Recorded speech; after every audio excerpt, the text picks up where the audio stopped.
Mà đi đi.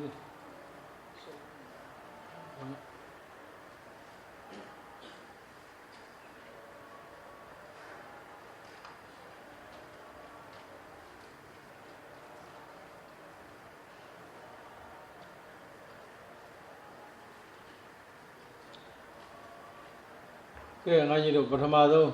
yên nát thòng máu, cái này bắt thang sao vậy, asa số đó, bắt thang giang lì đó,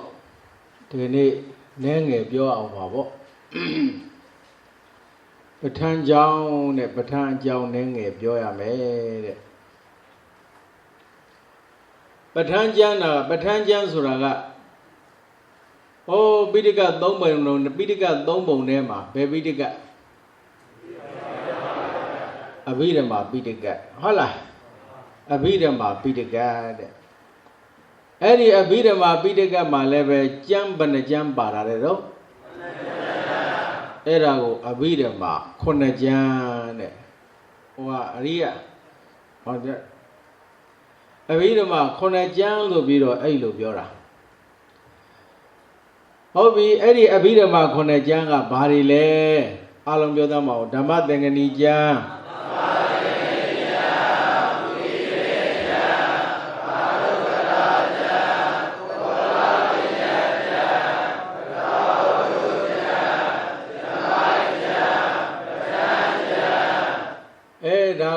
Abhidhamma Pitaka mà chan gì khôn là chan, đâu Abhidhamma khôn là chan nè, ấy thì Abhidhamma khôn là chan là về, ta khôn là cái gì đó yếu tố này đại mẹ, nhưng mà tiếng Anh cái sao bây giờ bắt thang chan ở thị sen đại mẹ ấy thì lúc nhớ xóa phải học thà ra, nên nếu vùng khắc khe vùng ở lại về ấy thì sen đại mẹ. Tập hivi nè là ra họ nào giống bé đi, bắt thang giang giàu đồ bù bí đồ nè là ra một la, họ bị,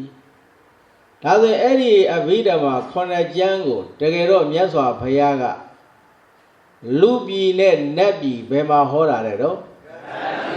nè bị mà họ ra, đi rồi tivi ra, bắt thang giang ra rồi chỉ cần đi rồi biểu ông mà, họ là, nam thằng như thế thằng bỏ. Ấy đó Abhidhamma khôn là giang của, ấy là nabi mà đấy, bên nabi mà họ ra đó, tao đến là nabi mà họ đấy, nhớ xóa phải à, bên nào miao mà toa họ, khôn nào miao mà toa họ ra, khôn nào miao xóa phải à, khôn nào miao, tao đến là nabi đó Abhidhamma đấy à, họ đấy, lupi mà họ phải à, nhớ nào lại được chuyện, hả là Lupi mà họ bu nabi toa họ ra, babu lo rồi đó, khmer rồi châu đồ à, ấy thì Abhidhamma giang của nhớ xóa phải à, họ rồi, ajay đầu tiên họ ra, ajay đầu tiên họ ra cái gì đó, ta thay nè khmer rồi châu đồ nane mà, nane mu tua sát đại họ mà Abhidhamma khôn là giang của, cứ alo đi đấy đại mà Abhidhamma khôn là giang, đầu tiên là nabi mà đại phải à họ rồi, bao lâu giả rồi, Warren Đông La đấy. Đông la đồng trả đấy, qua đến đông la trả đấy rồi, đã rồi,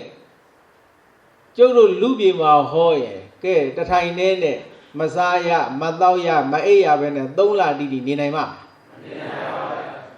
ấy là sao,ဟုတ်လား နောက်တစ်ခုကလည်းပဲမြတ်စွာဘုရားကအဘိဓမ္မာဘုရားရဲ့စကားဆိုတာအင်မတန်မြန်တယ်တဲ့အင်မတန်မြန်တဲ့အခါကျတော့တာမန်လူတွေလိုက်ပြီးတော့ဘာလဲတော့မမီနိုင်ဘူးပေါ့ဒါကြောင့်မလို့အဘိဓမ္မာခုနှစ်ကျမ်းကိုမြတ်စွာဘုရားတောင်းလူပြည်မှာမဟောဘဲနဲ့နတ်ပြည်မှာတက်ဟောတာတကယ်တမ်းကဘုရားဟောတာကနတ်ပြည်ပဲဒါပေမဲ့လို့မြတ်စွာဘုရားလည်းပဲလူသားဖြစ်တဲ့အတွက်ကြောင့်သူလည်းပဲ3လတိတိမစားပဲမတော့ပဲနေလို့ရလားမရဘူးအချိန်တန်ပြီဆိုတာနဲ့တပြိုင်နက်အဲ့ဒီမှာကိုစားထားခဲ့ဟောဒီဘက်လူပြည်ပဲပြန်ဆင်းပြီးတော့ဟောဆုံးဖုံးပေးတာတို့ဘာတို့လောက်တာကိုစားထားခဲ့တယ်ဆိုတာမြတ်စွာဘုရားကနေမိတယုတ်ဖန်ဆင်းသူကိုစားဆက်တရားဟောခိုင်းတာဒါမှမလို့နတ်သားနတ်သမီးတွေကတော့မသိကြပါဘူးတဲ့ကဲထားပါတော့မြတ်စွာဘုရားကနေ့စဉ်အဲ့ဒီ တာဝရိန္ဒနတ်ပြည်မှာနတ်သားနတ်သမီးတို့ကဟောခဲ့တဲ့အဘိဓမ္မာတရားကိုလူပြည်ပြန်လာနေစဉ်ပြန်လာဘသူပြန်ဟောတာအရှင်သာရိပုတ္တရာတဲ့မြောက်ကျွန်းကိုဆွမ်းခံကြွအနော်ဓာတ်အိမ်မှာဆွမ်းဖုံးပေးအဲ့ဒီမှာမြတ်စွာဘုရားကရှင်သာရိပုတ္တရာဘုရားရှင်ရဲ့ဝေယဝဇ္ဇဆွမ်းဖုံးပြီးတော့လာလို့အဲ့ဒီမှာမြတ်စွာဘုရားကဟောတာလည်းပဲဟိုတာဝရိန္ဒနတ်ပြည်နတ်သားနတ်သမီးတွေဟောသလိုအကျယ်ကြီးဟောခဲ့တဲ့ထင်းမနေနဲ့ဟုတ်လားငါဒီနေ့ကတော့မင်းဘလောက်ဘလို့ဟောခဲ့တဲ့ဟာအကျဉ်းလောက်အမြတ်မြတ်လောက်ပြတာတဲ့သဘောလောက်ပြောတာဟုတ်လားသဘောလောက်ပြောတာရှင်းပြောရရင်အကျဉ်းချုံပြီးတော့ရှင်သာရိပုတ္တရာကိုမြတ်စွာဘုရားဗားခဲ့တော့ဟောခဲ့တယ်တဲ့ဟောအဲ့ဒါကိုတကရှင်သာရိပုတ္တရာကလည်းပဲကျောင်းပြန်ရောက်တဲ့ခါကျတော့သူ့ရဲ့တပည့်900ကိုထပ်ပြီးတော့အကျဉ်းချုံပြီးတော့ဟောလိုက်ပြန်တယ်ဘယ်နှကချုံလိုက်မြတ်စွာဘုရားကလည်းအကျယ်ချက်ဟောတာတာဝရိန္ဒနတ်ပြည်မှာအကျယ်ဟောအဲ့ဒီဟာကိုအကျဉ်းချုံပြီးတော့ရှင်သာရိပုတ္တရာကိုပြောရှင်သာရိပုတ္တရာကလည်းထက်ချုံပြီးတော့သူ့ရဲ့တပည့်900တွေပါရောဟောတယ်တဲ့ပြန်ဟောတယ်အဲ့တော့ခင်ဗျားတို့ကျုပ်တို့အခုဟလာကျန်တဲ့အဘိဓမ္မာဖတ်ပါတော့ဒီပဋ္ဌာန်းနေထားအောင်နော်ပဋ္ဌာန်းနေထားအောင်ပဋ္ဌာန်းတော်ပါဠိတော်9အုပ်ကျန်တဲ့အဘိဓမ္မာတွေနဲ့ဆိုပါတာအဲ့တော့ဓာတွေဟာတကယ်တော့မြတ်စွာဘုရားတောင်းနေတာနတ်ပြည်မှာဟောခဲ့တဲ့အကျယ်လည်းမဟုတ်ဘူးရှင်သာရိပုတ္တရာဟောခဲ့တဲ့ဟာလည်းမဟုတ်ဘူးရှင်သာရိပုတ္တရာကသူ့ရဲ့တပည့်တွေကိုဟောခဲ့တဲ့ဟာဟုတ်ပလားအဲ့လောက်ဒီကိုခြုံထားတာနော်အဲ့ဒီလောက်ဒီခြုံထားတာအဲ့လောက်ဒီခြုံပြီးတော့ဟောထားတဲ့ဒီအဘိဓမ္မာ9ကျမ်းခါတော့အခုမြတ်စွာဘုရားကတောင်းနေတာနတ်ပြည်မှာဟောတယ်ရပ်ပေါင်း30ကြားတယ်ဒါပေမဲ့လို့ဘယ်အဘိဓမ္မာကျမ်းကိုဘယ်နှရက်ကြာအောင်ဟောတယ်ဆိုတာဗုဒ္ဓစာပေပါဠိတော်ထက္ကရာတီးကားတွေမှာတော့အတိအကျရှိဘူးဟဲ့သို့သောခင်ဗျားတို့ပဋ္ဌာန်းအရာကောက်ဏိဒန်းမှာတော့တေးတက်ကလေးနဲ့ရှေးဆရာတော်တွေရဲ့အယူအဆဆိုပြီးတော့ထည့်ထားတာပါတယ်ဟုတ်လားဓမ္မသင်္ကနီကျမ်းနဲ့ဝိပင်းကျမ်းကို12ရက်ကြာမြတ်စွာဘုရားဟောတယ်ဟုတ်လားနောက်တကဓမ္မသင်္ကန်းဝိပင်းကျမ်းကထာဝုဒ္ဓကျမ်းကိုတော့6ရက်ကြာဟောတယ်ဟောနောက်တကပုဂ္ဂလပညတ်ကျမ်းကိုတော့ဘယ်နှရက်9ရက်ဟောတယ်နောက်တစ်ခုကကထာဝုဒ္ဓကျမ်းကိုတော့ဘယ်လောက်ပါလဲ10ရက်ယမိုက်က20ဟုတ်လားနောက်တကပဋ္ဌာန်းကျမ်းကတော့25ဆိုပြီးတော့ဒါကမြတ်စွာဘုရားဟောတဲ့အဘိဓမ္မာ9ကျမ်းတာဝရိန္ဒနတ်ပြည်မှာဘယ်ကျမ်းကဘယ်လောက်ကြာပါတယ်ဆိုတာကတော့တကယ်ခိုင်လုံတဲ့အထောက်ထားအတိအကျမရှိဘူးရဲ့သူတို့လည်းပဲဆရာသမားစင်ဆက်မှတ်သားထားတာလေးထင်ပါရဲ့ကျတို့သိတာကဘာလဲဆိုတော့3လဘိဓမ္မာ9ကျမ်းဘယ်နှလ3လအဲ့ဒီ3လကိုပဲဘယ်ကျမ်းကဘယ်နှရက်ဆိုအချိန်ဒီတွက်စစ်ပြီးတော့ကြည်ထားတယ်ထင်ပါရဲ့နော်ဒါမှမဟုတ်ရင်လည်းပဲအဘိညာဉ်ရတဲ့ပုံကိုယ်တွေဟာမြန်အဲ့ဓာတွေကိုအတိအကျလှုပ်ထားလာတော့မသိဘူးပြမက်ကကတော်လေးတွေမှဝင်အတွင်းနဲ့ဝင်လို့ရတာဟိုဘက်ထဲမှာအဲ့ဒီလိုဟောထားတာအဲ့တော့ဒါလည်းပဲမနေ့ပြန်လာတဲ့အခါမှာငါညီတို့ဘုဟုတုတ္တအနေနဲ့အဲ့ဒီပဋ္ဌာန်းရကောက်နော်ဏိဒန်းထဲမှာပါတဲ့အဲ့ဒီတေးတက်ကလေးကိုလည်းပဲအားလုံးဝိုင်းပြီးတော့ကြက်ခဲ့ကြအောင်ဟုတ်လားဓမ္မသင်ဝိပင်ကဒွါရတရက်စီပြီးတော့ပါ6ရက်ကြာကျမ်းဓာတုတ်ရဲ့နဲ့ပုဂ္ဂလာ9ရက်ဟောမြတ်ခဲ့သည်ကထာဝက်ရက်ရှိညီဝီတာပယမိုက်ကျမ်းပင်စဝီပဋ္ဌာနာရဲ့လို့လာသုံးလီမဲတော်မိကိုဟောသည်ယတံတဲ့အဲ့ဒါလေးမနှက်ပြင်ကကြက်ခဲ့ကြအောင်ဘုဟုတုတ္တလည်းဖြစ်ဒါပဋ္ဌာန်းဒါကလည်းပဲပြောမရဘူးလေခင်ဗျားတို့အကြည်တန်းပဋ္ဌာန်းပု္ပ္ပာ10ခွန်းနဲ့10မျိုးတည်းကပု္ပ္ပာ10မျိုးဟုတ်လားအဲ့ဒီပု္ပ္ပာ10ပု္ပ္ပာတည်းကအဓိပ္ပာယ်ဘယ်နှပုဒ်မေးတာလဲအဓိပ္ပာယ်2ပုဒ်ဟောမှာကိုယ်ကသူတို့အသစ်တွေကြတာအောင်းနေလည်းပါပါတယ်ကွာအဓိပ္ပာယ်ဘယ်နှပုဒ်အဓိပ္ပာယ်2ပုဒ်မေးတယ်အဲ့ဒီအဓိပ္ပာယ်ထဲမှာဒါအထက်မေးလို့ရတာပေါ့ဟုတ်လား တရားဝင်နဲ့မေးလို့ရတယ်အဘိဓမ္မာခုနှစ်ကျမ်းတွေကဓမ္မသင်္ကနီကျမ်းမြတ်စွာဘုရားဘာလို့ကြာအောင်ဟောသလဲအဲ့တော့ဘယ်လိုပြောမှာ12ရက်ဓမ္မသင်ဝိပင်ကဒွါရတရက်စီတော်ပြီဒီလောက်ဆိုရင်မနေ့ပြန်အဲ့ဒါဒီကိုယ့်အကူပဋ္ဌာန်းရကောက်ဏိဒန်းထဲမှာပါတယ်ဟုတ်လားအဲ့ဒါကြက်ခဲမနေ့ပြန်ရောက်နမောတတအော်ပြီးအဲ့ဒါလဲအော်မယ်နော်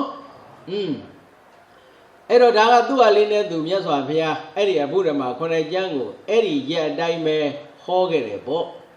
ဟုတ်ပြီဟောခဲ့တာတော့ဟုတ်ပါပြီ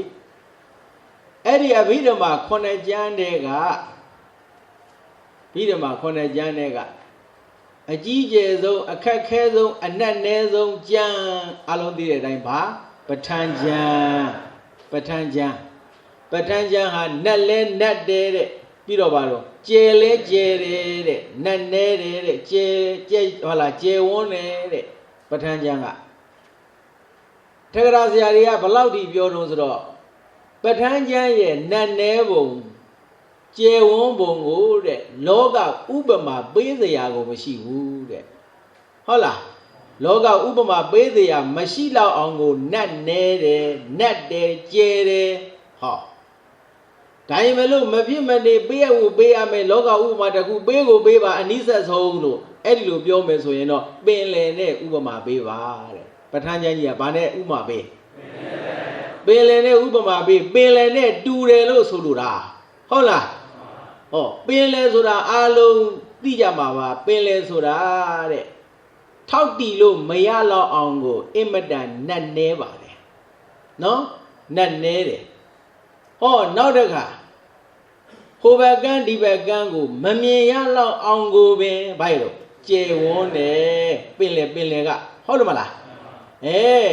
ဒါပေမဲ့လို့အဲ့ဒီလိုနတ်နဲတယ်ကျယ်ဝန်းတယ်ဆိုတဲ့ပင်လေတောင်ကအချိန်တန်ရင်ကမ်းမမြင်ရဘူးလားရတာပဲကမ်းမြင်ရတာပဲဟုတ်တယ်မလားဘလောက်ပဲနတ်နဲတယ်ပဲပြောသူလည်းပဲကမ်းစက်နာရောက်သွားတယ်ဆိုရင်တော့ဘာဖြစ်မလဲနတ်နဲမှုရှိသေးလားပင်လေရဲ့သဘောကိုပြောနေတာနော်ဟုတ်ပြီအဲ့တော့ပင်လေကအဲ့လိုရှိတယ်ပဋ္ဌာန်းကျမ်းကြီးကတော့အဲ့ဒီလိုမဟုတ်ဘူးတဲ့ဘရောမှအဆုံးပိုင်းခြားမရှိဘူးတဲ့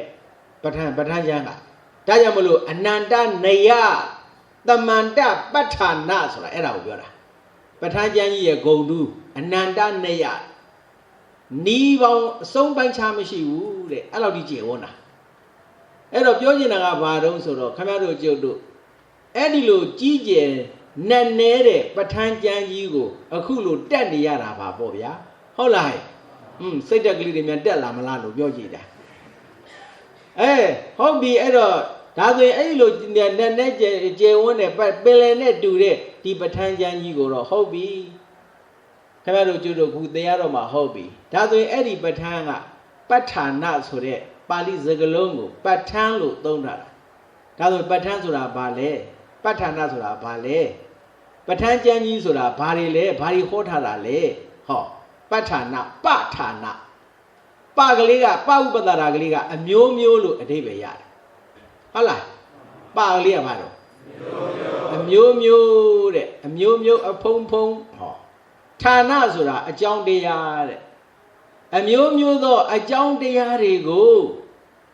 ဟုတ်လားအမျိုးမျိုးသောအကြောင်းတရားတွေကိုဟောကြားဝေဖန်ရာကျမ်းကိုဘာကျမ်းလို့ခေါ်လဲပဋ္ဌာန်းကျမ်းဘလို့အကြောင်းတရားတွေလဲအားလုံးသိနေတာပဲဟေတုပိစီအာရမဏပိစီအဲ့ဒါအကြောင်းတရားတွေမလားဟေတုဆိုသောအကြောင်းတရားတွေကိုအမျိုးမျိုးအကျယ်ဝေဖန်ရာကျမ်းကိုအဲ့ဒါပဋ္ဌာန်းကျမ်းတဲ့ဟောနောက်တနည်းပြောရင်ကုသိုလ်အဗျာကတကုသိုလ်အကုသိုလ်အဗျာကတတရားတွေကိုဟေတုပိစီစသည်တို့ဖြင့်အကျယ်ဝေဖန်ရာကျမ်းကိုလည်းပဋ္ဌာန်းကျမ်းလို့ခေါ်ပါတယ်နောက်ဆုံးချုပ်အနေနဲ့ပြောရင်ပဋ္ဌာန်းဆိုတာအကြောင်းတရားတွေအမျိုးမျိုးသောအကြောင်းတရားတွေကိုပြထားတဲ့ဟုတ်လားကျမ်းကိုပဋ္ဌာန်းလို့အဲ့ဒီလိုမှတ်ဟုတ်ပြီဒါဆိုရင်အဲ့ဒီပဋ္ဌာန်းကိုကျယ်ဝန်းတဲ့ဒီပဋ္ဌာန်းကိုကိုကြီးတို့မြတ်စွာဘုရားကဟောထားတာကအများကြီးပဲတိတ်ဘယ်နဲ့တိတ်ရှိတာလဲတော့22တိတ်အဲ့ဒီ22တိတ်ကုသလတိတ်ကနေစပြီးတော့တခါတည်းအကျေချိတ်ဟောတယ်သွား22တိတ်ဆုံးအောင်ပေါ့အဲ့ဒီမှာလည်းပဲညီမျိုးမျိုးနဲ့နော်ရ ရသော်ဘုရားဟောခဲ့တာဥမာထားပါတော့22တိတ်ထဲဆိုရင်လည်းပဲပထမဆုံးကုသလတိတ်အဲ့ဒီကုသလတိတ်ကိုလည်းမြတ်စွာဘုရားဟောတဲ့အခါမှာသူ့ရဲ့ဟောစဉ်လိုက်သွားတာအများကြီးပဲပထမဆုံးပစ္စယုတ်ဒေသအာဥဒ္ဒေသပြီးတော့နေဒေသအဲ့ပြီးတဲ့အခါကျတော့တခါသဟဇာတတို့ပဋိစ္စတို့သဟဇာတစတဲ့ဝါရာကြီးအမျိုးမျိုးတွေနဲ့အဲ့ဒီလိုကျဲချဲပြီးတော့ဟောတာသင်္ချာမျိုးမျိုးနဲ့ကဲထားပါတော့အဲ့ဒီခုနကတော့ငါပြောတဲ့ပဋ္ဌာန်းက22တိတ်ကိုလည်းပဲကျဲချဲပြီးတော့ဟောသလိုဒါတွေမဟုတ်သေးဘူးဒုံပေါင်း100အဲ့ဒါတွေကိုလည်းအကျဲချဲပြီးတော့ဘာရောဟောတယ်ကဲအများကြီးပဲတိတ်ကပြင်22တိတ်ဒုံအပြင်100ဟုတ်တယ်မလားအဘိဓမ္မာဒုက္ခမာတိကာကိုပြောတာသုတ်တန်တိကဒုက္ခမာတိကာနဲ့မဆိုင်ဘူးဟုတ်လားအဲ့တော့အဘိဓမ္မာဒုက္ခမာတိကာအဲ့ဒီဒုံပေါင်း100ကိုလည်းပဲမြတ်စွာဘုရားအကျဲချဲပြီးတော့ဘာရောဟောတယ်တိတ်တွေဒုတ်တွေအများကြီးဟုတ်ပြီအဲ့ဒီလိုမြောင်များစွာရှိတဲ့ထဲကခမရတို့ကျုပ်တို့အခုပထမကြီးတန်းမှာပြဋ္ဌာန်းထားတဲ့ပဋ္ဌာန်းကခုနကအရှင်သာရိပုတ္တရာကနေပြီးတော့သူ့ရဲ့တပည့်တွေကိုဟောခဲ့တဲ့ဟောစဉ်တိုင်းအဲ့ဒီပဋ္ဌာန်းကြီးအကုန်လုံးထင်မနေနဲ့ဟုတ်လားအဲ့ဒါကြီးကခုနကအများကြီးတိတ်တဲ့တိတ်ဒုံပေါင်း100တော့အများကြီးမို့လားအဲ့ဒီမြောင်များစွာတဲ့ကအကြီးတန်းပထမကြီးတန်းမှာပြဋ္ဌာန်းတာကဘာတိတ်လေးတယ်ဒုံလည်းမပါဘူးဟုတ်လားတိတ်22တိတ်တောင်ဘာတိတ်လေးတယ်နော်အမလီကုသလတိတ်ကလေးတယ်အဲ့ဒီကုသလတိတ်ကလေးတွေကဒုက္ခရောက်နေတာအဲ့တော့ကုသလတိတ်လေးတယ်ပဲဟုတ်ပြီအဲ့ဒီကုသလတိတ်ဆိုတဲ့အတိုင်းပဲဟောကုသလဓမ္မအကုသလဓမ္မအဗျာဂတဓမ္မလို့ဆိုတဲ့အဲ့ဒီပုတ်3ပုတ်ကိုအဲ့ဒီမှာဟောတာလေဒါမှမဟုတ်ခင်ဗျားတို့ခုဒီအကြီးတန်းပဋ္ဌာန်းဆိုပြီးဟင်းဆိုတာနဲ့တပြိုင်နက်ဒီကုသိုလ်အကုသိုလ်အဗျာဂတကလုတ်ကုန်မလုတ်တော့ဘူးဟုတ်လားဘာလို့လို့ကုသပြဋ္ဌာန်းတာမှာကုသလတိတ်ပြဋ္ဌာန်းတာမဟုတ်လားကုသလတိတ်ပြဋ္ဌာန်းတာဖြစ်တဲ့ကုသိုလ်အကုသိုလ်ဗျာဂတဒါတွေလဲ့သွားနေမှာဟုတ်မလားကုသလဓမ္မအကုသလဓမ္မဗျာဂတဓမ္မဆိုတဲ့ဒိဋ္ဌိတရားတွေကိုလှည့်ဟောနေတာဟောပြီအဲ့ဒီဟောစဉ်ကိုပြောကြရစို့ပဋ္ဌာန်းကုသလတိတ်ကိုဟောပါတယ်ကုသလတိတ်ကိုပြဋ္ဌာန်းတယ်ကုသလတိတ်အဲ့ဒီကုသလတိတ်ထဲမှာလည်းဟောစဉ်ကပထမဆုံးမြတ်စွာဘုရားပါဟောလဲဆိုတော့ဥဒ္ဒေသအကျဉ်း24ပစ္စည်းအကျဉ်းကိုဟောတယ်တဲ့ဘာအကျဉ်း24ပစ္စည်းအကျဉ်းကိုဟောပါသဗျာ24ပစ္စည်းအဲ့ဒါကိုပစ္စယုတ်ဒေသလို့ခေါ်တယ်ပစ္စယုတ်ဒေသ24ပစ္စည်းဟောပြီးတဲ့အခါကျတော့ဟောအဲ့ဒီအကောင်ကိုအကျယ်ချဲ့ပြီးတော့နေဒေသတဲ့အဲ့ဒါကိုပစ္စယနေဒေသဟောရဘူးပါတယ်ပစ္စယနေဒေသဟုတ်လားပစ္စယနေဒေသပဋ္ဌာန်းရွတ်ရင်ဘုံကြီးတယ်กว่าဆိုရွတ်နေကြတာလေအဲ့တော့ပစ္စယနေဒေသလည်းရမှာပဲအဲ့ဒါပြီးတဲ့အခါကျတော့မြတ်စွာဘုရားဘာဆက်ဟောလဲဆိုတော့ဝါရာကြီး9မျိုးဝါရဘယ်နှမျိုးတော့ခင်ဗျားတို့ခါဒီမှာမြင်နေရတဲ့ဝါရ9မျိုးတွေ့ပလားပဋိစ္စဝါရသာဇာတဝါရ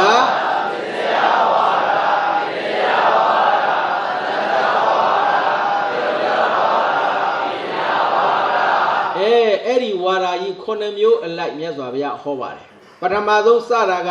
ဥဒ္ဒေသ24ပစ္စည်းအကျဉ်းပြီးတဲ့အခါကျမှအကျဲပစ္စယနေဒေသအဲ့ဒီကောင်ပြီးတဲ့အခါကျမှဟောဒီဝါရ9မျိုးအစဉ်တိုင်းဟောပါတယ်ဗျာနော်အစဉ်တိုင်းဟောပါတယ်အဲ့တော့အဲ့ဒီလိုအစဉ်တိုင်းဟောတဲ့အထဲမှာ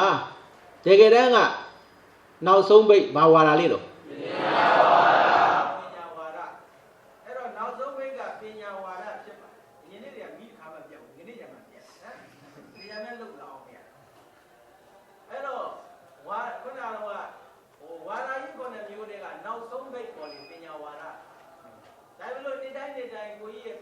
ချစဉ်က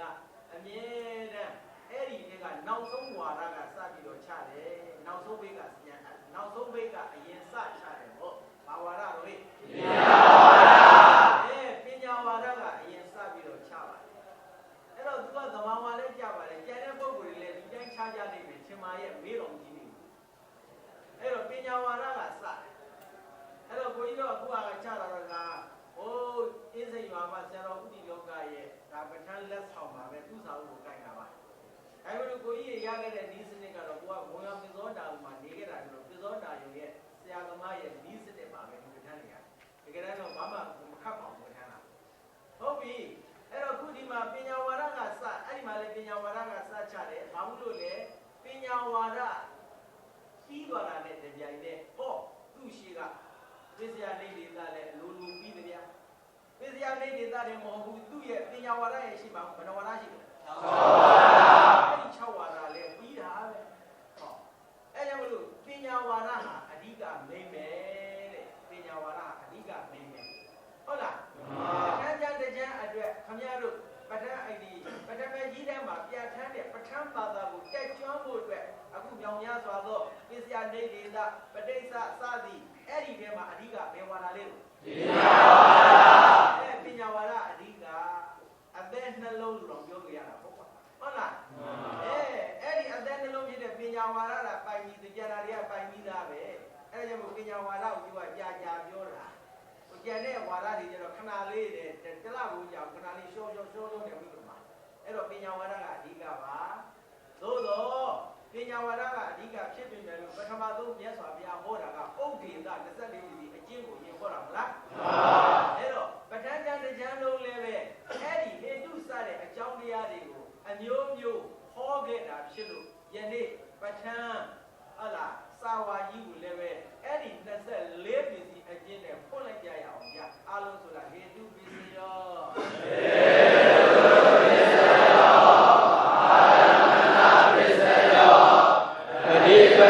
ပစ္စယော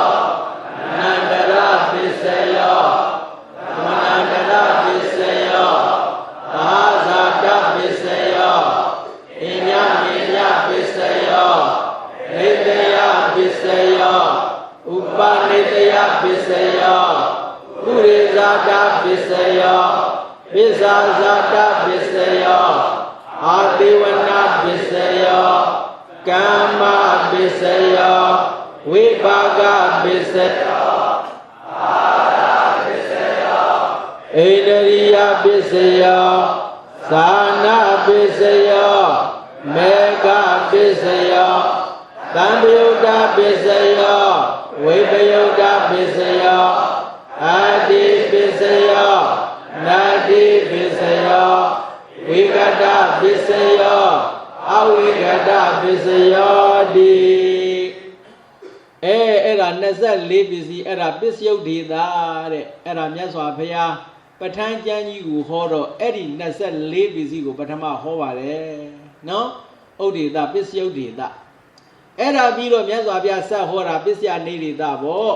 အလုံးသိတဲ့အတိုင်းပဲဟေတုပစ္စယောတိဟေတုတံပြုတ်တကနံဓမ္မနံတံသမုဋ္ဌာနာနိသရူပနာဟေတုပစ္စေနာပစ္စယောဆိုပြီးသွားပြီတော့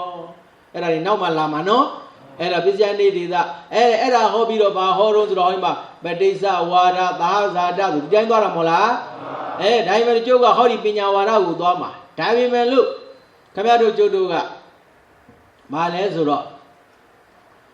သူ့ရဲ့ဟောစဉ်ကလေးဒါလေးတွေကိုအချုပ်အနေနဲ့သိဖို့တခုနဲ့တခုအဆက်ဆက်ကလေးတွေသိဖို့နားလည်ဖို့အတွက်ခင်ဗျားတို့ရမိုက်ပဲဖြစ်ဖြစ်ပဋ္ဌာန်းပဲဖြစ်ဖြစ်အရာကောက်ကြီးတွေမှာဆိုရိုးလေးရှိတယ်အဲ့ဒါကိုကြမ်းတက်လို့ခေါ်တယ်ဟုတ်လားဘာကိုဟောတော်မူသည်ရှားမင်း၌ဘာကိုဟောတော်မူ၏ဆိုတာလေအဲ့ဒါကတခုနဲ့တခုဟောတခန်းနဲ့တခန်းကို तू ကဆက်ပြတာဟုတ်လားတဆက်ပြတာအဲ့ဒါကိုကျုပ်တို့စာယနာကြတော့စာယနာရောက်တဲ့ခါကျတော့အဲ့ဒါကြမ်းတက်ဆိုပြီးလာလိုက်ဟုတ်လားအဲ့တော့အခုလည်းပဲဟိုကျုပ်တို့ကဟိုနောက်ဆုံးပိတ်ကြီးကိုသွားကြော်ချမှာဆိုတော့တိုင်မလို့ဟိုတားကြီးကြော်သွားရင်လည်းအဆက်တွေဝေးသွားမှာဆိုလို့ဘာပြီးပါဆိုတာသိသွားအောင်လို့အဲ့တော့ကိုကြီးတို့ကခုကြမ်းတက်ကလေးတော့ဒီဇရာကွက်လေးကြည့်ပြီးတော့ဒီကနေ့အားလုံးဆိုကြည့်ကြမယ်နော်သွားမှာကတော့နောက်ဆုံးပိတ်ပညာဝါဒဒီကနေ့ရောက်အောင်သွားလိုက်ရမှာအချင်းချုပ်အနေနဲ့ဟုတ်ပလားအခုဒီမှာနေဒေသဝါဒကိုဟောတော်မူသည်ချမ်းမဲနဲ့ဆိုနေဒေသဆိုတာခုနပြောတဲ့ပစ္စယနေဒေသကိုပြောတာနော်ဒါဝပဲနေဒေသဝါဒကိုဟောတော်မူသည်ချမ်းမဲ၌ပု္ပ္ပာဝါဒကိုဟောတော်မူထိုပု္ပ္ပာဝါဒ၌တုံတော်လီဓမ္မအနုလုံအပြင်၄ပါးပြရှိထို၄ပါးတို့တွင်ဓမ္မအနုလုံကိုရှေးဥစွာဟောတော်မူ၏ထိုဓမ္မအနုလုံ၌တုံတော်လီဆိုပဲဒီတိုင်းပဲသွားမယ်နော် Glaudo Divi Alon Soja, Nadi Nawara Goro Mijamena.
Bosa Ugora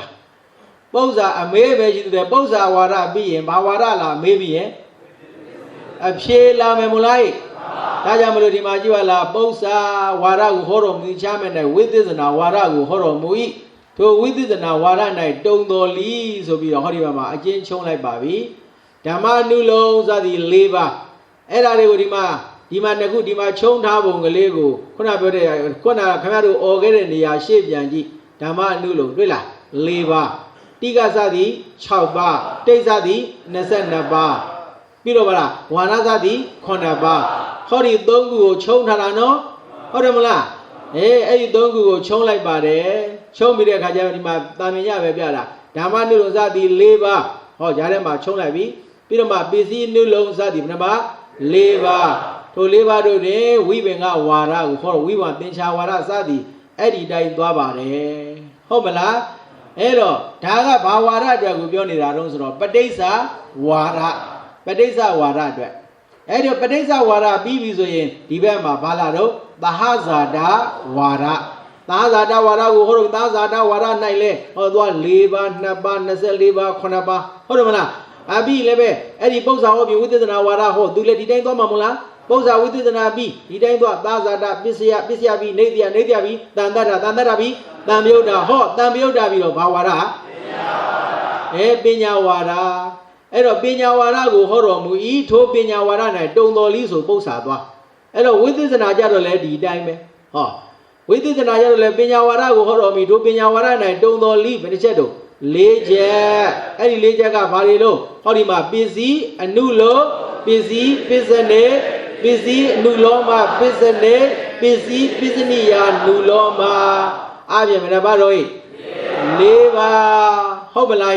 အဲ့ဒီတိုင်းပဲသွားအဲ့ဒီ၄ပါးမှာပစ္စည်းနုလောကိုဟောပြီးတော့မှဝိပင်္ဂဝါဒသင်္ချာဝါဒ2ပါးဟောဟေတုပစ္စည်းဝိပင်္ဂဝါဒစီ23ခု24ပါးဟောပြီးတော့မှကုသလဗရစသည်ဘယ်နှပါး5ပါး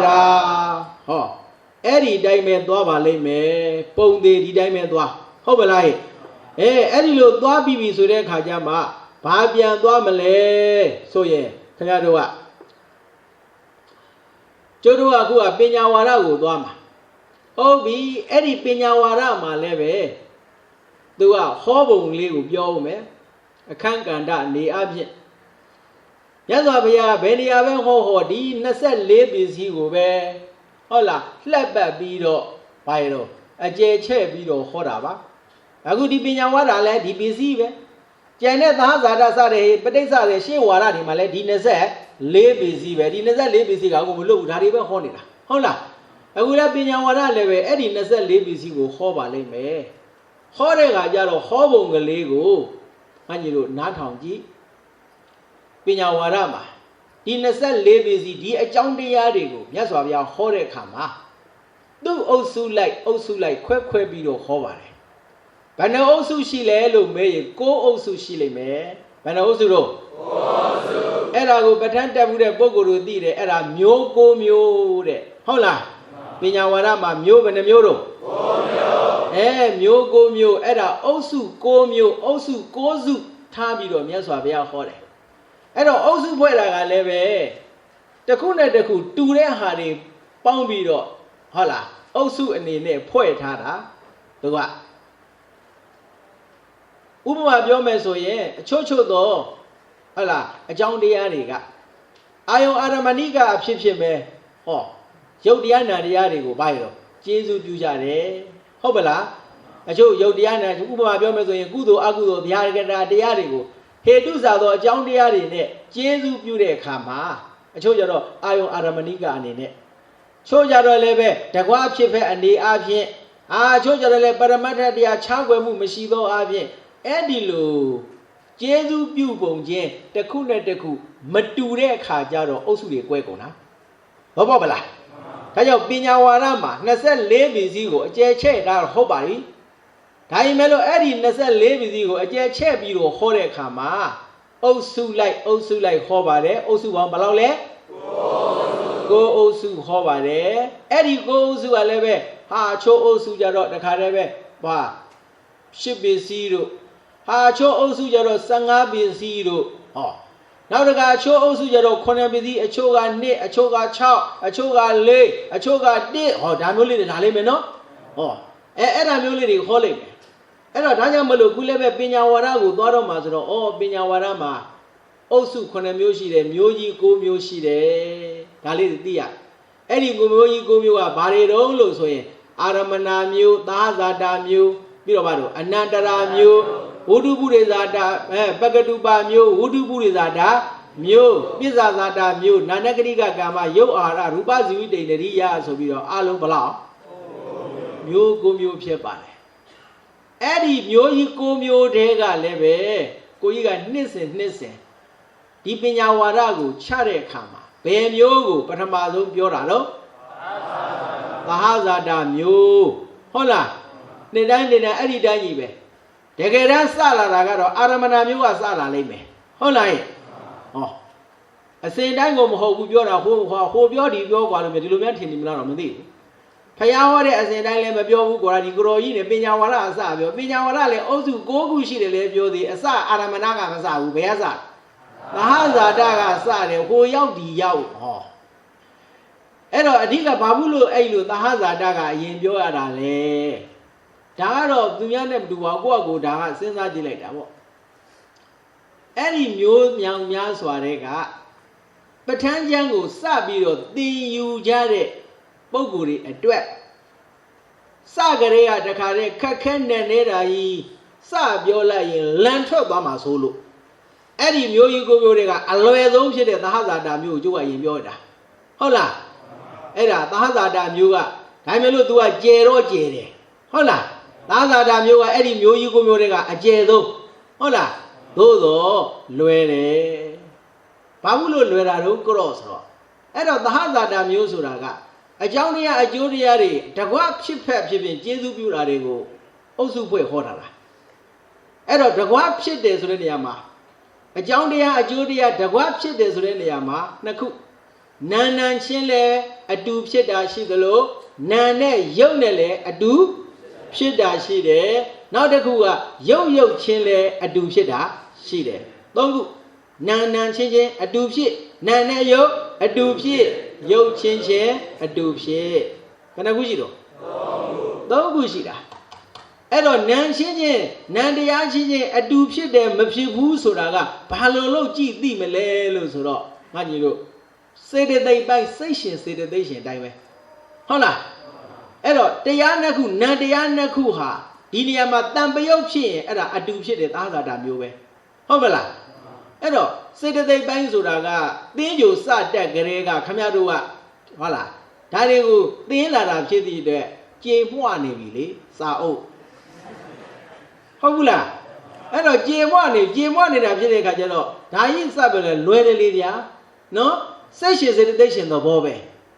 Now the guy, Nanayo, a dube shit, a jaro leve. A golomo, Nanayo Jaro. Yoga Shinidaga, Sedeza Yodo, Kamazaru, Uduzaru, Aharazaru, Eddie Lemio de Maga, Sedezane, Kamaza. Kamazaru, a go woo, but even it, Kamaza lady, so. Oh.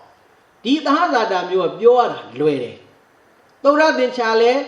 Yame. Piro lebe, Conabere, said they buy a chicken lay, Jane Mithin, Housing Hazardam you are okay. Homelai,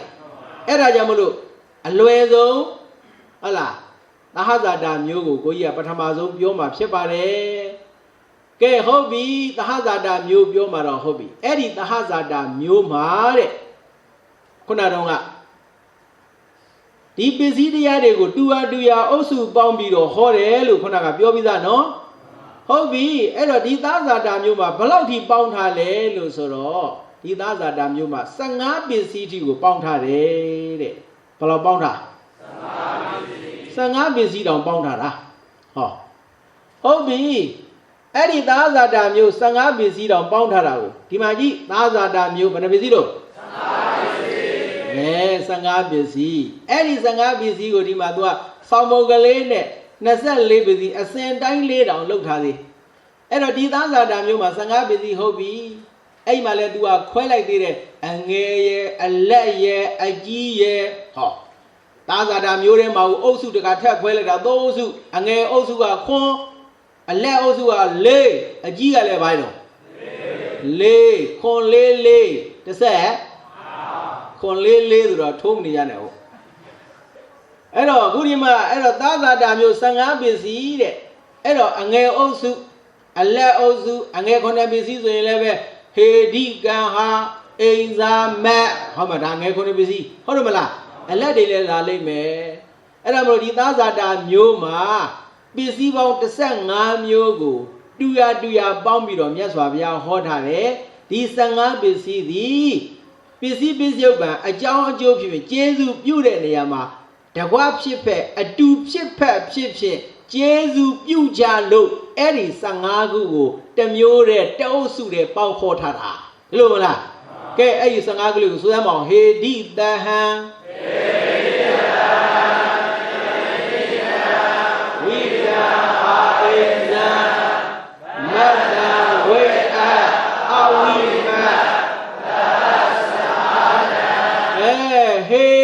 Hey, do. A deeper deep, the Hazada, Inya Minya, Netheya, Kama, Wekayoda, Ahara, Edaria, Zana, Mega, Namyoda, Webioda, Aji, Awigada, Digonga, Wipa, Lumaya, Holai, Hado, Wipa, God, Edo. ဟေတုစသည်အလုံးဘယ်နှပစ္စည်းတော့15ပစ္စည်း15ပစ္စည်းအဲ့ဒီ15ပစ္စည်းကလည်းအငယ်ခွန်အလက်လေးအကြီးလေးဟောအုပ်စုပြန်ခွဲအဲ့ဒီ3အုပ်စုအငယ်အလက်အကြီး3မျိုးရှိတဲ့အဲမှာလည်းပဲကိုကြီးကဒီခါတော့အစကစပါပြီအငယ်9ပစ္စည်းကစမှာဟုတ်မလားဟဲ့အငယ်9ပစ္စည်းကစမှာ तू ကပိုးလွယ်တယ်ဒီလိုမလားဟောအငယ်9ပစ္စည်းကစအလက်နဲ့အကြီးကသဘောတူတူပဲအလက်ကြီးသွားပြီအငယ်ပြီးလို့အလက်ကြီးသွားမယ်ဆိုရင်အစဉ်တိုင်းဆိုရင်အလက်သွားမှာကျိုးကအလက်မသွားဘူးအကြီးသွားမှာဟုတ်လားဟဲ့ဘာဖြစ်လို့လဲအကြီးပြီးရင်အလက်ကပြီးရောဟောပဋ္ဌာန်းရဲ့သဘောကအဲ့လိုသွားမှာနော်အဲ့ဒါမှခုဒီမှာအငယ်9ပစ္စည်းကိုသွားမယ်ဟဲ့အငယ်9ပစ္စည်းကငါကြီးတော်ဟောဒီမှာပြထားတယ်ဟေတုသဟာတိဆိုအဓိပတိကမ္မအာဟာရအိန္ဒရိယဇာနာမေဃအဲ့တော့သဟဇာတသဟငယ်သဟဇာတအငယ်9ပစ္စည်းဒါသုဒ္ဓသင်္ချာဇယဘက်ကိုပြပါတယ်မနေ့ပြန်ဒီသုဒ္ဓသင်္ချာစဆောရတော့မှာဟုတ်မလားအဲ့တော့အငယ်9ကြည့်ပစ္စည်းအနေနဲ့9ခုဟေတုပစ္စည်းတရားဟဲ့6ပါဟုတ်လားဟေတုရဲ့ပစ္စုပ္ပန်တရားတံပြုတ်တဲ့ခန္ဓာစေတသာယုပရိသန္တိကမ္မဇာယုဟောအဲ့တော့ तू ကအငယ်9ပစ္စည်းလုံးတဲ့ပစ္စုပ္ပန်တရားကဒါလေးပဲတွေ့လားသုဒ္ဓသင်္ချာကဒါလားဒါလေးပြတာတကယ်တော့သရုပ်ထုတ်တဲ့အခါမှာအတိအကျဒီနေရာမှာထုတ်ပြီးတော့ပြီးမှရေးရနော်အဲ့တော့ဒါသုဒ္ဓသင်္ချာဆိုရိုးလေးပေါ့အဲ့တော့ဟေတုပစ္စည်းတရားဟဲ့6ပါဟောသဟဇာတသဟာတိတဲ့အဓိပတိလို့မလုပ်ဘဲနဲ့ဘာဖြစ်လို့သဟာတိလို့လှုပ်ထားတာလဲအဓိပတိကမျိုးခွဲရှိတယ်ဟုတ်လားအဓိပတိကဘယ်လိုလဲဆိုတော့နှစ်အုပ်စုပေါ့ဟိုဘက်အုပ်စုလည်းပါဒီဘက်အုပ်စုလည်းပါဟုတ်မလားအမချို့ကြတော့အမလူတယောက်ပြအမတကယ်ပိုက်ဆံလည်းရှိနာမည်လည်းကြီးပညာလည်းတက်တယ်ဆိုရင်ဟိုအဖွဲ့လည်းပါဒီအဖွဲ့လည်းပါအမအဲ့ဒီအတိုင်းပေါ့ခုလည်းအဓိပတိလည်းဟုတ်လားအခုသာဇာတထဲမှာလည်းသူပါတာပဲအာရမဏထဲလည်းသူပါအဲ့ဒါကြောင့်မလို့မျိုးကကွဲနေလို့အုပ်စုကွဲနေလို့သူ့ကိုတာမင်ရမပြောဘူးသဟာဓိဆိုတာသဟဇာတဓိပတိအမလီပစ္စည်းပိုင်းမှာအဓိပတိ2မျိုးပါဘူးလားဟဲ့အဲ့ဒါပဲဟောကမ္မဆိုတဲ့ကောင်လည်းပဲခင်ဗျားတို့ပစ္စည်းပိုင်းလှမ်းကြည့်လိုက်ရင်ပထမသာဇာတကမ္မပြီးတော့ပါနာနဂဏိကကမ္မသာဇာတစေနာသဟဇာတနာမရူပနံဟုတ်မလားပြီးတော့ပါနာနဂဏိကစေရနာကမ္မဖိနိဗ္ဗဒနာနာမရူပနံကမ္မဝတေနာဆိုဟောကမ္မ2မျိုးမပါဘူးလားအဲ့တော့ तू ကလည်းမျိုးဝဲရှိတယ်အဲ့ဒါကြောင့်မို့သဟဇာတကမ္မလို့ဝိသေသနာပြုထားတာဟုတ်မလားသွားနံဟာတဲ့အာဟာရကလည်းသမုတ်စီပိုင်းသွားကြည့်အာဟာရ4မျိုးကပလီကာရောအာဟာရောပြီးတော့ဖတ်တော်ဒုတိယနောသေစေနာတတိယဝေယာဏသဒုဋ္ဌံအာဟာရ4မျိုးအဲ့ဒီအာဟာရ4မျိုးကိုလည်းမြတ်စွာဘုရားကဟောဒီမှာဟောတဲ့ကနှုတ်စုခွဲလိုက်တယ်နာနဲ့ယုတ်နာအာဟာရ3ပါးဟောသွားသဟဇာတအုပ်စုတယ်ဟောယုတ်အာဟာရကိုတော့ယုတ်အာဟာရအုပ်စုဆိုပြီးတော့တအုပ်စုဟောလိုက်မယ်ဒါမှမဟုတ်မျိုးခွဲရှိနေလို့သူ့ကိုအာဟာရလို့မသုံးမဲနဲ့နာအာဟာရဟုတ်လားဟောသဟဇာတိန္ဒရိယအိန္ဒရိယပစ္စည်းပိုင်းလမ်းကြီးအိန္ဒရိယဘယ်နှမျိုး3မျိုးပါဗျာသဟဇာတိန္ဒရိယရဲ့ပုရိဇာတိန္ဒရိယရဲ့ရူပဇီဝိတိန္ဒရိယသို့တော့သင်္ကြိုကဘယ်အိန္ဒရိယကအရင်လာတာတော့ဟုတ်ပါဘူးဗျာရူပသင်္ကြိုလို့ဆိုမှာဟာပိစမသာရာဘာလို့ပါပါတယ်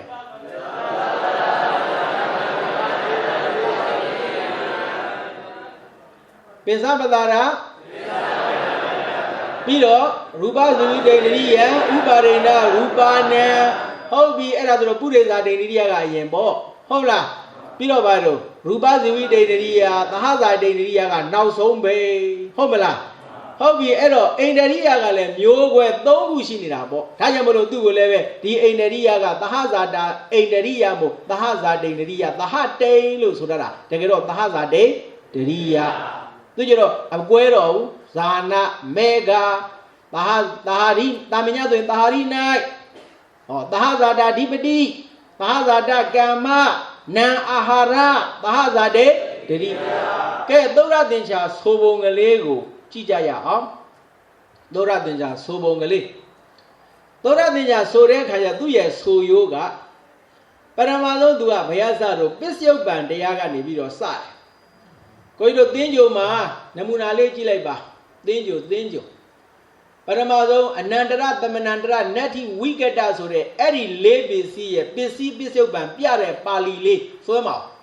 Nandara.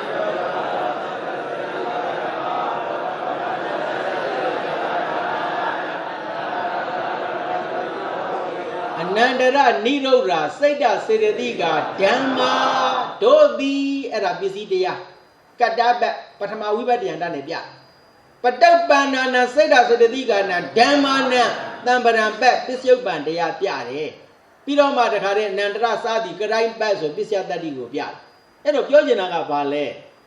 Eddie busy by my leve, Shindu Raga, then you see Aga. Pisidia Kadaban Piare. Pisio Bango, Tambaran Pane, Piade, Tambaran Passuras, Dodi, we were so cheap, Bogurano. Oh, not a Pisia Dadiguro, Karai Bane, Piade. Ho, a cool ever Dima Patan, Payaho, D dime. Hola, a Shinulo Raga, I will give you a she knew I will give Yaho, the government now. Hola, Elo, Payaho, Balido, change you, Dingo Siagale, Aiden, Palisi, Lotalano. Eh, Elo, Georgina Bale, Kadababin, Pisio. Piare, Tambaran Baby? Pisio Bang. Ero, Tambaran ye, Dingy Dagaliga, Anga, Naba, Petum ya, Manda, Tambadan. Oh, Asura, era Tambaran ye, Dingy Damula.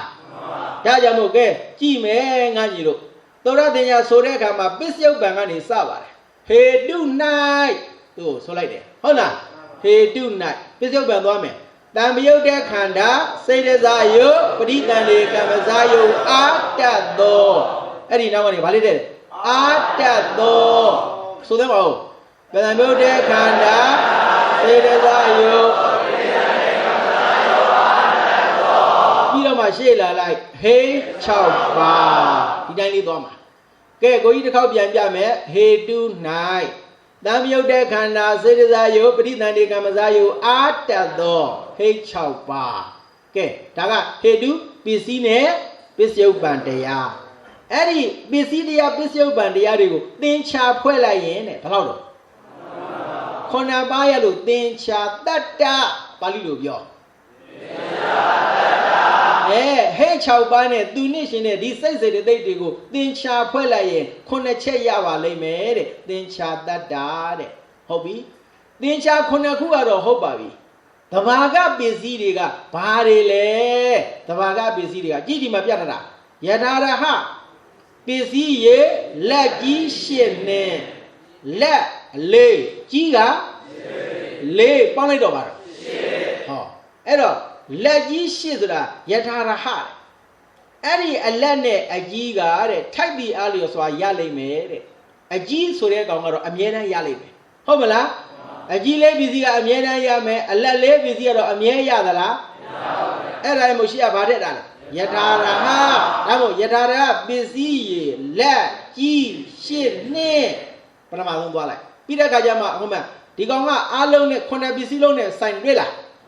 Yatara Busy, La G, Shine, Kona Bizilone, Saint Mula, K. Janali, Dua, Linedu, Hey, do goes to the Ballet, D, A, Ma, Bow, Busy,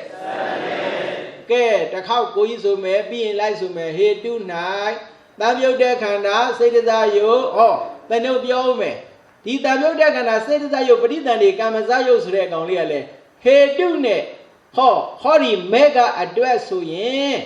The say that but it and Kamazaruga, Bahe pay yale. Homela, Tayamalo, Bahe say that you, Bahe but it and Kamazayo. Now, Nama match about it, my biame. No, Tamil Piazo, Tabu de Kanda, Tai Sedayo, I breathe an Egamazayo at Dado, Hey Chaba, then Cha, Dada, Yadara busy, La G Shin Ne, D A Ma Pa, busy, the Alonso, Hey do night, Tabu de Kanda, Tai Sedayo, Tai Bridani.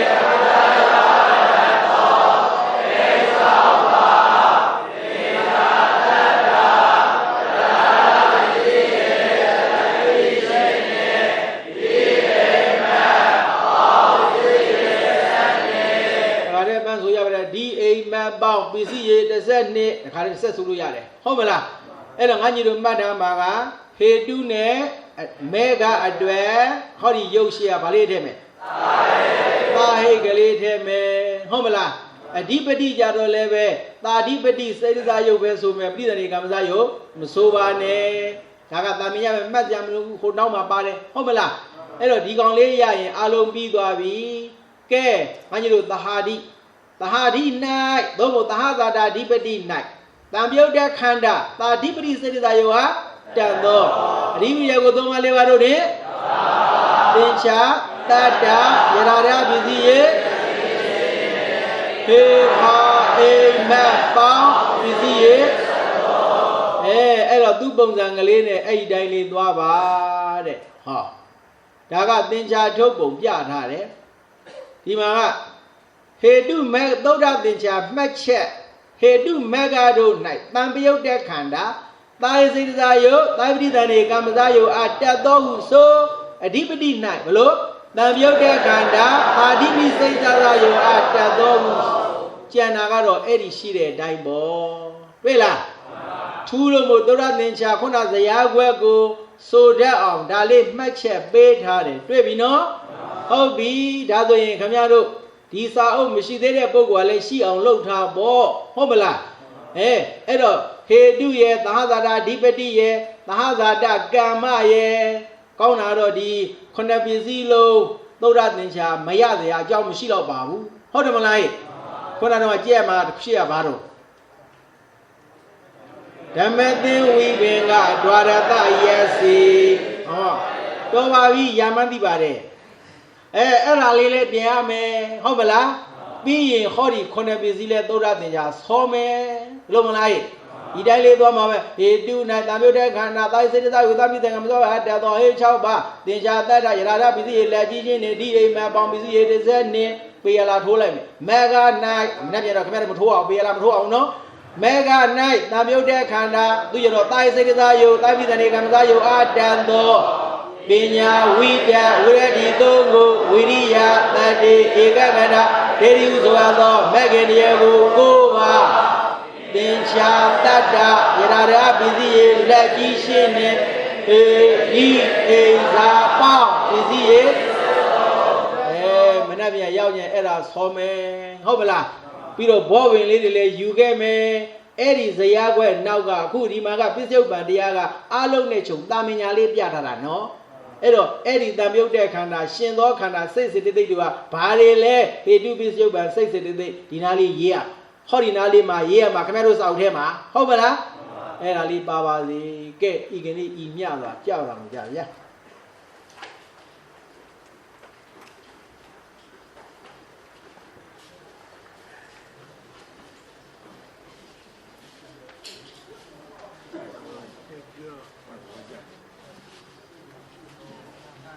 တော့မပေးသေးနဲ့ခဏနေအောင်